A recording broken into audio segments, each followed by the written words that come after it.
Hello everybody and welcome to How a Stuffed Shark Became a Trans Icon. I'm Hearts and I will be your guide today. So let's start the tale of Blahaj the shark. Yes, it's not Blahaj, it's not Blahaj, I don't know what people are saying these days. But Blahaj is a stuffed shark made by IKEA dating back to 2010. This first printing, it wasn't super popular, it was just a pretty normal shark. People liked it, it was cute. It was only intended to have a year-long run though. It was not intended to be anything that goes over the course of time. But what really catapulted it into this kind of internet phenomenon is how memes of the shark started nearly immediately. I tried to find a pronunciation video for this shark, but unfortunately it's really difficult to find one. For the last time, matey, their name be pronounced Blowhigh, not Blahaj.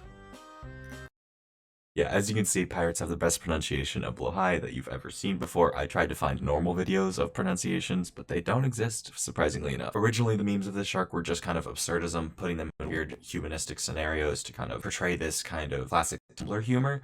The original meme for it here is on the left, Shark Hooker on Tumblr. It was just a bunch of them around a conference table, like they were meeting some sort of shark committee, essentially, maybe a coven. But as you can tell, they're deliberating on your fate. And sharks, the only fate that you can have is a trans. This second meme is a step further into that. You can see that Xenocracy on Tumblr, they're using social media. This started the kind of spread of them across the entire internet, where they were like using various human things in various human ways. You'll see them like watching anime, you'll see them reading blogs, you'll see them looking at the news, you'll see them watching some YouTube, things of that sort. Next, Blahaj went to Russia. This was a very bizarre chapter in Blahaj's life. April 2nd, 2018 is what is considered the first instance of Blahaj posting in Russia. You can see here, Viz, a Russian blog site. This person posted Blahaj playing the guitar. They also posted some of the original memes that were on Tumblr as well. So they kind of mixed and matched some original ones with some older ones. This and posts like it started a cultural phenomenon within Russia.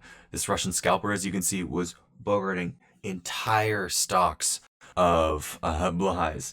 Fun fact, by the way, the term bogarting comes from the actor Humphrey Bogart. He would smoke marijuana cigarettes on occasion, and he would consistently just hold them in his fingers and let them burn out without actually taking any hits. People started calling that bogarting because he was just wasting everything while not sharing it with anybody else. Blahaj transitions. Following the explosive popularity of Blahaj the world over, communities were dedicated to this. There were blogs dedicated to it. There were Reddit channels that were dedicated to it. There were all sorts of things just dedicated to this stuffed shark. On each media site, it typically took one meme for Blahaj to trigger an association with the queer community.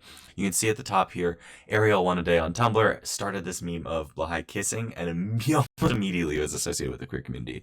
You can see down in the bottom left, this is an unknown user on Tumblr. They've since deleted their account, unfortunately, but it pretty quickly became associated specifically with the trans community, because in case you didn't know, it's very common in the trans community for people to buy body pillows, and Blahaj just happens to be a length enough that you can cuddle with it at night. So there's posts like Blahaj says trans rights, gotta accept your transness not to drown on the Blahaj pile, things of that sort. IKEA started leaning into it, which is really funny.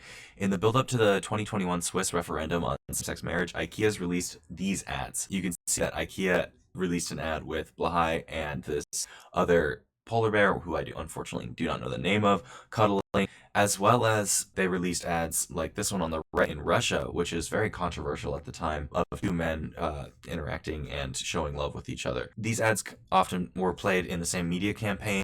Unfortunately, they were banned in Russia pretty quickly thereafter because of various fascistic laws, but we won't get into that too much. But they were really trying to push the idea that gayness and queerness in general was normal and was to be expected within human society. IKEA also released Blahaj in its trans flag colors only in Canada to specific people who were dealing with non-suicidal self-injury, as well as attempts at ending one's own life. So when people were healing from these attempts or non-suicidal self-injury, they would give them these sharks as a way of mentally healing them as well, which is really cool, specifically obviously to trans members of these communities. Thanks so much for watching. You can follow me on TikTok, YouTube, and Twitch, and don't forget to like and subscribe if you want to check my sources. Here are all of those. I made sure that I sourced everything that I could find. If there's anything I missed, please let me know.